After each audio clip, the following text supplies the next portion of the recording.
નમસ્કાર વિદ્યાર્થી મિત્રો, ધોરણ 12 વિષય અર્થશાસ્ત્ર. આપણે ધોરણ 11ની અંદર તમે ભણી ગયા અર્થશાસ્ત્ર વિષયની અંદર કઈ કઈ બાબતોનો આપણે અભ્યાસ આવે એ ધોરણ 11ની અંદર ભણી ગયા. સામાન્ય રીતે અર્થશાસ્ત્ર કેને કહેવાય? તાજું થોડું કરી લઈએ કે ભાઈ અર્થશાસ્ત્ર આપણે કોને કહી શકીએ. તો સામાન્ય વ્યાખ્યા એવી છે કે માનવીની જરૂરિયાતો અમર્યાદિત છે જ્યારે તેને સંતોષવાના સાધનો મર્યાદિત છે. એટલે કે માનવીની એક જરૂરિયાત સંતોષાય તો બીજી જરૂરિયાત ઉદ્ભવે, બીજી જરૂરિયાત સંતોષાય તો આપણે એમ થાય જે ત્રીજી જરૂરિયાત ઉદ્ભવે. પણ આમ ક્યારેય માનવીની જરૂરિયાતો પૂરી થતી નથી. એટલે કે માનવીની જરૂરિયાતો અમર્યાદિત છે જ્યારે એને સંતોષવાના સાધનો કેવા છે? મર્યાદિત. તો આ અમર્યાદિત જરૂરિયાતો મર્યાદિત સાધનો વડે કઈ રીતે સંતોષી શકાય તે સમજાવતું શાસ્ત્ર એટલે શું થાય? અર્થશાસ્ત્ર. બરાબર. આપણે ધોરણ 11ની અંદર આ વ્યાખ્યા ભણી ગયા. તે સિવાય રોબિન્સે અર્થશાસ્ત્રની વ્યાખ્યા આપી હતી કે ભાઈ અછતલક્ષી અર્થશાસ્ત્ર. એડમ સ્મિથે સંપત્તિનું અર્થશાસ્ત્ર આપ્યું. આમ જુદા જુદા અર્થશાસ્ત્રીઓએ અર્થશાસ્ત્રની વ્યાખ્યા આપી. એ આપણે ધોરણ 11ની અંદર સંપૂર્ણ ભણી ગયા. હવે આપણે જોશું ધોરણ 12ની અંદર અર્થશાસ્ત્ર વિશે કઈ કઈ બાબતો આવે એના વિશે જોવાનું છે. એની અંદર પહેલું ચેપ્ટર ધોરણ 12 એની અંદર પહેલું ચેપ્ટર અર્થશાસ્ત્રમાં આલેખ. તો એની અંદર બે મુખ્ય મુદ્દા આપણે ભણવાના છે. અર્થશાસ્ત્રની અંદર બે મુખ્ય મુદ્દા વિશે પહેલા ચેપ્ટરની અંદર જોવાનું છે કે ભાઈ બેંકો હોય, રાજ્ય સરકાર હોય, કેન્દ્ર સરકાર હોય. આપણે ઘણીવાર જોતા હોઈએ કે આંકડાકીય માહિતી છે એ પોતે મેળવતા હોય. તો એ આંકડાકીય માહિતી છે એ આંકડાકીય માહિતી મેળવી અને એનું વિશ્લેષણ કરે છે. આંકડાકીય જે માહિતી હોય, દાખલા તરીકે ઉદાહરણ આપું તો દર વર્ષે કૃષિની અંદર કેટલું ઉત્પાદન થયું, ઉદ્યોગની અંદર કેટલું ઉત્પાદન થયું, આયાત નિકાસની ટકાવારી કેટલી છે, ભારતની અંદર અને ગુજરાતની અંદર ગરીબીનું પ્રમાણ કેટલું છે અથવા તો બેરોજગારીનું પ્રમાણ કેટલું છે. આ સંપૂર્ણ માહિતી છે એ આંકડાકીય માહિતી આપણને રાજ્ય સરકાર, બેંક અથવા તો નાણાકીય સંસ્થાઓ પ્રાપ્ત કરે. અને આ જે આંકડાકીય માહિતી એની પાસે આવે એ માહિતીમાં સામાન્ય લોકોને કંઈ રસ પડતો નથી. કારણ કે સામાન્ય નાગરિકને આંકડાકીય માહિતીમાં કોઈ પણ જાતનો રસ છે એ સમજી શકતા નથી. એમ આપણે એમ કહેવું કે ભાઈ સામાન્ય નાગરિક છે, સામાન્ય માણસ છે, એને આકૃતિ કે આલેખ છે એના દ્વારા સરળતાથી સમજી શકે. પણ આવી જે આંકડાકીય માહિતીનું વિશ્લેષણ હોય તે બેંકો અથવા સરકાર સમજી શકે, જ્યારે સામાન્ય નાગરિક આવી વસ્તુ સમજી શકતા નથી. તો એને સમજાવવા માટે શું કરવું પડે? તો કે ભાઈ એના માટે આકૃતિ અને આલેખ આવે છે કે સામાન્ય નાગરિક પણ આકૃતિ અને આલેખ દ્વારા સામાન્ય રીતે સમજી શકે છે. તો આપણે પહેલા આકૃતિનો અર્થ જોઈશું કે ભાઈ આકૃતિ કોને કહેવાય? તો કે અવલોકિત માહિતીનું ચિત્ર દ્વારા પ્રતિનિધિત્વ. શું થાય? ચિત્ર દ્વારા પ્રતિનિધિત્વ એટલે આકૃતિ. સમજાણું કે અવલોકિત માહિતીનું જે સરકાર પાસે માહિતી આવી હોય એ માહિતીને અવલોકિત કરી અને એનું ચિત્ર દ્વારા, એટલે કે એક આપણે જે સામાન્ય અર્થની અંદર ચિત્ર કહીએ એના દ્વારા જે રજૂઆત કરવામાં આવે છે એને આપણે શું કહેશું? આકૃતિ. તો આલેખમાં પણ એવું છે. અવલોકિત માહિતીનું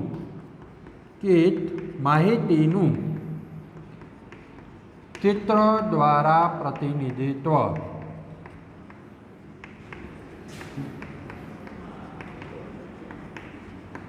સમજાણું મિત્રો કે ભાઈ અવલોકિત માહિતીનું ચિત્ર દ્વારા પ્રતિનિધિત્વ. હવે આની અંદર આકૃતિમાં પણ એ જ છે અને આલેખમાં પણ એ જ છે. આપણે સામાન્ય રીતે જોઈએ તો આપણે એમ લાગે કે આકૃતિ અને આલેખ એક વસ્તુ હશે, પણ આકૃતિ અને આલેખની અંદર ઘણો બધો તફાવત રહેલો હોય. પણ વ્યાખ્યા તો બંનેની એક છે. સમજાણું મિત્રો? હવે ફેર ક્યાં પડે છે? તો કે અસતત આવૃત્તિ માટે આકૃતિ દોરાય છે.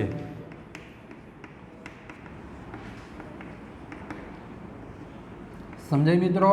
કે ભાઈ અસતત આવૃત્તિ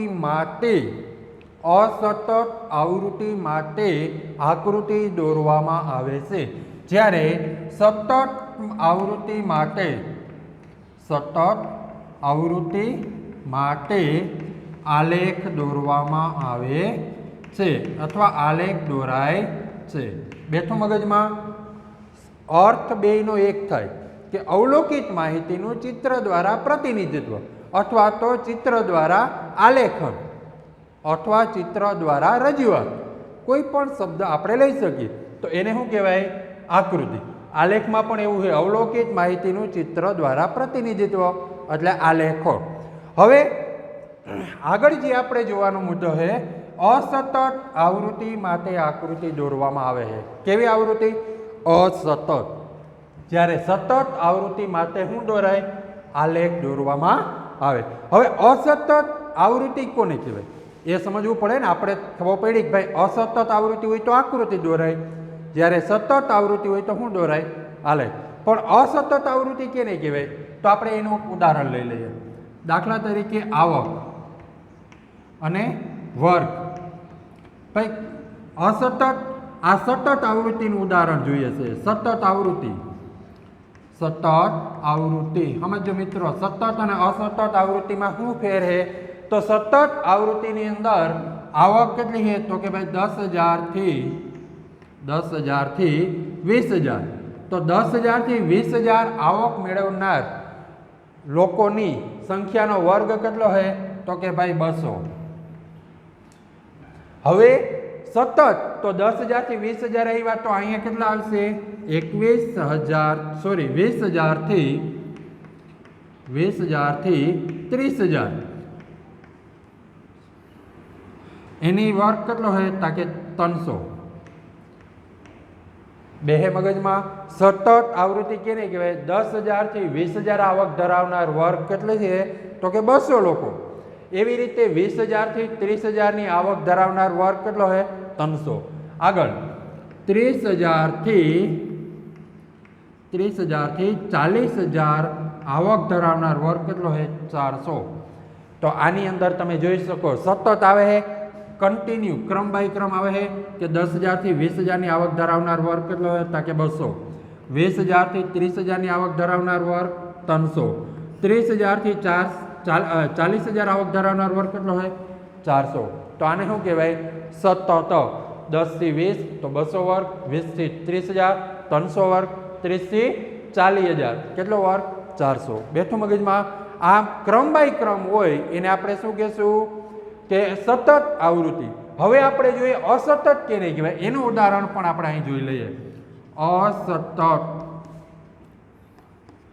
આવૃત્તિ. અસતત આવૃત્તિ. હવે એની અંદર કિંમત જોઈએ. કિંમત અને માંગ. ધોરણ 11 ની અંદર તમે કિંમત વિશે જાણી ગયા, કિંમત વિશે સમજી ગયા. કિંમત એટલે શું? તો કે ભાઈ કોઈ પણ વસ્તુ છે એનો કેટલામાં આપણે ખરીદીએ છીએ એને શું કહેવાય? કિંમત. અને માંગ એટલે એ વસ્તુ લોકો કેટલી ખરીદવા ઈચ્છા ધરાવે છે અથવા ઈચ્છા કેટલી રહેલી છે. અથવા માંગની જો આપણે વ્યાખ્યા જોવી હોય, માંગની વ્યાખ્યા સમજવી હોય તો ધોરણ 11 માં આપણે ભણી ગયા. કોઈ પણ ચોક્કસ કિંમતે, ચોક્કસ સમયે અને ચોક્કસ સ્થળે કોઈ પણ ચીજ વસ્તુ ખરીદવાની ઈચ્છા, શક્તિ અને તૈયારી તેને શું કહેવાય? માંગ. બેસે મગજમાં. ચોક્કસ સ્થળે, ચોક્કસ સમયે અને ચોક્કસ કિંમતે ચીજ વસ્તુ કે સેવા ખરીદવાની ઈચ્છા, શક્તિ અને તૈયારી તેને આપણે માંગ કહીએ. ખાલી ઈચ્છા હોય તો માંગ નથી, ખાલી શક્તિ હોય તો પણ માંગ નથી, ઈચ્છા અને શક્તિ હોય પણ તૈયારી ના હોય તો પણ એ માંગ બનતી નથી. એ તમે ધોરણ 11 ની અંદર શીખી ગયા. હવે આપણે અસતત આવૃત્તિનું ઉદાહરણ જોઈએ છીએ. તો અસતત આવૃત્તિની અંદર કિંમત 10 હોય તો માંગ કેટલી હોય? 500. કિંમત 30 થાય તો માંગ કેટલી થાય? 400. સોરી, હા 400.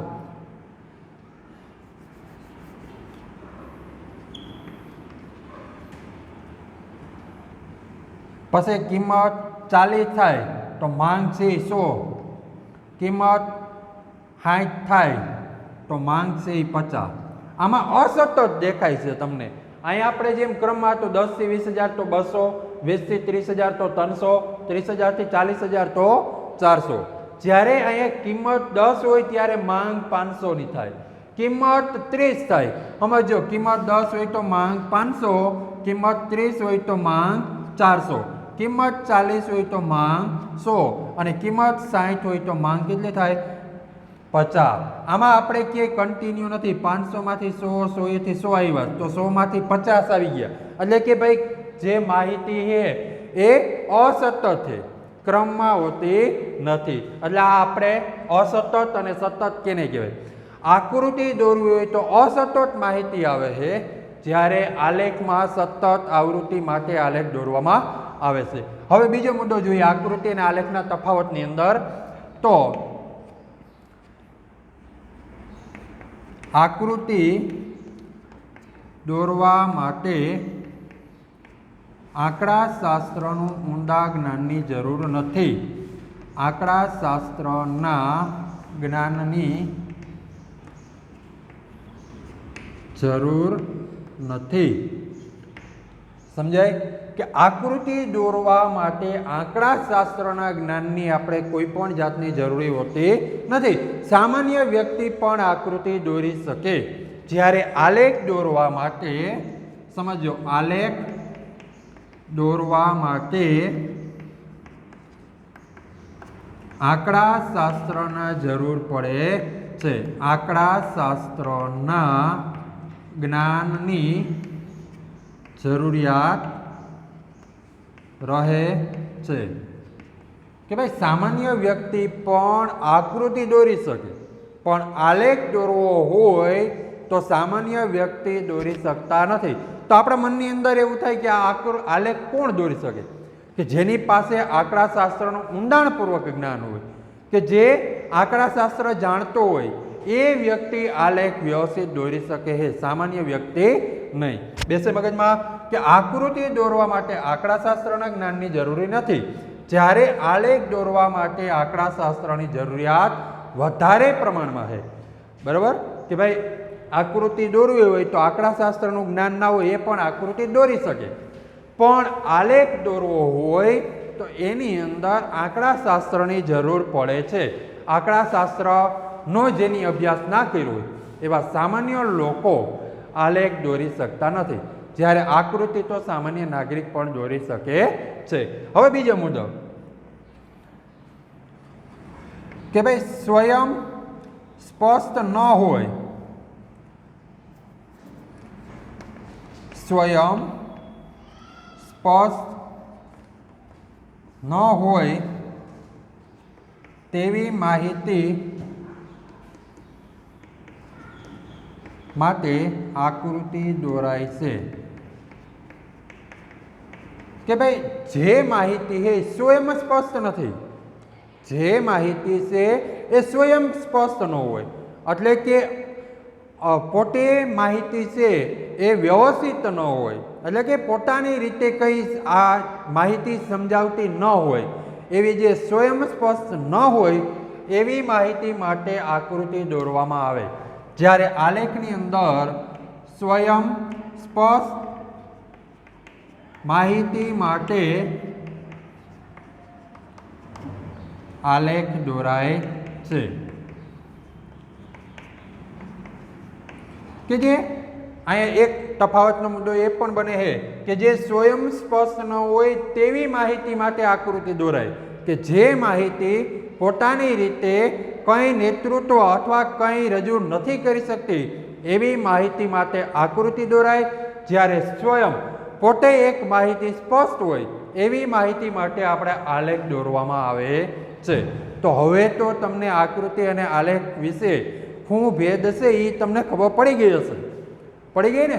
કે ભાઈ આકૃતિ છે અને આલેખની અંદર કઈ બાબતો આપણે જોવાની છે, આકૃતિ અને આલેખમાં કઈ બાબતમાં ભેદ પડે છે એના વિશે જોયું. છતાં હજી આપણે એક નજર મારી લઈએ કે ભાઈ અર્થશાસ્ત્રની અંદર આલેખો, કે અર્થશાસ્ત્રની અંદર આપણે આલેખનું મહત્વ કયું હોય એ જોઈએ.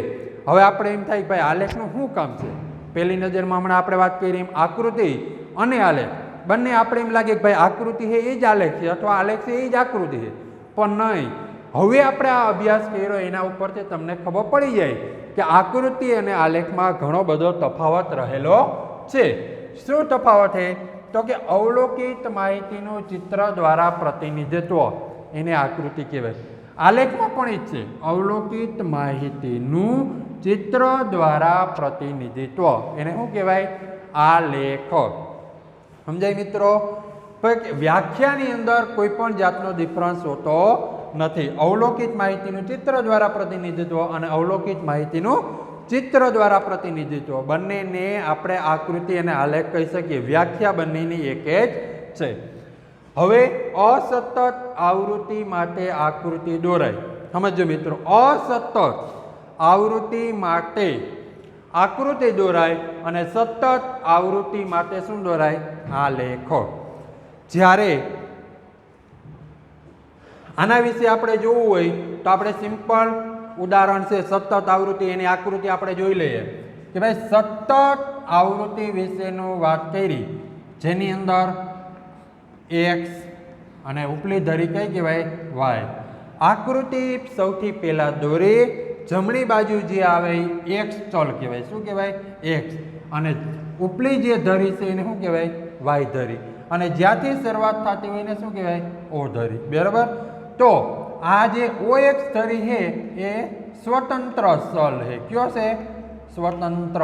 ખાસ યાદ રાખજો કે ભાઈ ઓ એક્સ ધરી સ્વતંત્ર ચલ હોય, જ્યારે ઓ વાય ધરી જે છે એને કેવી કહેવાય? પરતંત્ર ચલ તરીકે ઓળખવામાં આવે છે. બે મગજમાં મિત્રો કે ઓ એક્સ ધરી ઉપર સ્વતંત્ર ચલ હોય, જે આપણે આ જોયું ઓ એક્સ ધરી તો સ્વતંત્ર, અને ઓ વાય ધરી ઉપર પરતંત્ર. આ યાદ રહી જશે. ઓ એક્સ ધરી સ્વતંત્ર ચલ, ઓ વાય પરતંત્ર. હવે આપણે પહેલા આપણે આ જોશું અસતત જે આકૃતિ દોરાય ને, અસતત ની અંદર કિંમત ક્યાં હોય? તો કે નીચે. કિંમત કેટલી છે? 10, પછી 30, 40 અને 60. હવે આની અંદર અહીંયા કિંમત છે, જ્યારે ઉપલી ધરી ઉપર શું આવે? માંગ. તો કિંમત 10 હોય ત્યારે માંગ કેટલી છે? આપણે અહીંયા પહેલા આંકડા લખી લઈએ. 50, 100, 200, 300, 400 અને 500. હવે જ્યારે આકૃતિની કિંમત 10 હોય ત્યારે માંગ કેટલી હોય? તો કે કિંમત 10 ત્યારે માંગ કેટલી? 500. હવે કિંમત વધીને 30 થાય ત્યારે માંગ ઘટીને કેટલી થાય? 400. હવે કિંમત 40 થાય તો માંગ કેટલી થાય? 100. અને કિંમત 60 થઈ તો માંગ ઘટીને કેટલી થઈ? 50. તો આ રીતે જે આ દોરવામાં આવે એને શું કહેવાય? આકૃતિ. સમજાય મિત્રો? કે આને અસતત છે. કિંમત 10 હતી તો માંગ 500 હતી. જ્યારે કિંમત ઘટીને વધીને 30 થઈ તો માંગ ઘટે. આ આપણે માંગનો નિયમ ધોરણ 11 માં જોઈ ગયા. જેમ કિંમત વધે એ માંગ શું થાય? ઘટે. અને જેમ કિંમત ઘટે એ માંગ વધે. એનું શું કારણ? કારણ કે માણસ એક બુદ્ધિશાળી પ્રાણી છે અને હંમેશા તે કેવું વિચારે કે જ્યારે પણ કિંમત ઘટે ત્યારે આપણે વસ્તુ ખરીદશું, અને જ્યારે કિંમત વધે ત્યારે આપણે વસ્તુ ખરીદશું નહીં. એને કારણે આ આકૃતિ બને. તો આ કઈ આકૃતિ બની? અસતત. બેસે મગજમાં? આજે આપણે આકૃતિ દોરવા કેની જરૂર પડે છે? અસતત આવૃત્તિ. તો આ અસતત આવૃત્તિનું ઉદાહરણ જોયું. હવે આપણે એક સતત આવૃત્તિનું જોઈ લઈએ. સતત આવૃત્તિમાં શું કહેવા માંગે છે? તો કે ભાઈ સતત આવૃત્તિની અંદર આવક. હવે આકૃતિ દોરીને સૌથી પહેલું કામ કયું કરવાનું? તો કે અહીંયા એક્સ ધરી, અહીંયા વાય ધરી અને આ ઓ. બરાબર? ઓ ધરી, એક્સ ધરી, ઓ ધરી અને વાય ધરી. હવે આવક છે એ કેટલી હોય? 10,000 થી 20,000.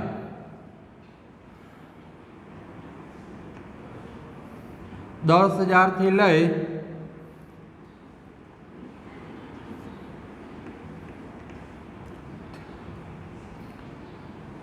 આ આકૃતિ થોડીક આપણે લાંબી દોરી નાખીએ. પછી 20,000 થી 30,000. તો આવક કેટલી છે? 10,000 થી 20,000 હોય ત્યારે વર્ગ કેટલો થાય? ક્રમમાં આવક લખી લઈએ. 100, 200, 300 અને 400. જ્યારે આવક આપણી 10,000 થી 20,000 હોય ત્યારે વર્ગ કેટલો છે? 200. તો 10,000 થી 20,000 હોય ત્યારે આ રીતે આલેખ બને. અને 20 થી 30,000 હોય ત્યારે કેટલું બને 300. તો આ વર્ગ છે આ રીતે આપણે દોરી શકીએ છીએ. તો કે ભાઈ અસતત આવૃત્તિ માટે આકૃતિ દોરાય અને સતત આવૃત્તિ માટે શું દોરાય? આલેખ. આને શું કહેશું આપણે? આલેખ કહેવામાં આવે છે. બેસે મગજમાં? આ રીતે આકૃતિ અને આલેખ દોરવામાં આવે. તો અહીં સુધી તમને સમજાઈ ગયું હશે એવી આપણે આશા રાખીએ છીએ કે અસતત આવૃત્તિ હોય તો શું દોરવામાં આવે છે કે આકૃતિ, અને સતત આવૃત્તિ હોય તો શું દોરાય? આલેખ. રેડી? હવે આગળનું આપણે આવતા લેક્ચરમાં જોઈશું. ઓકે.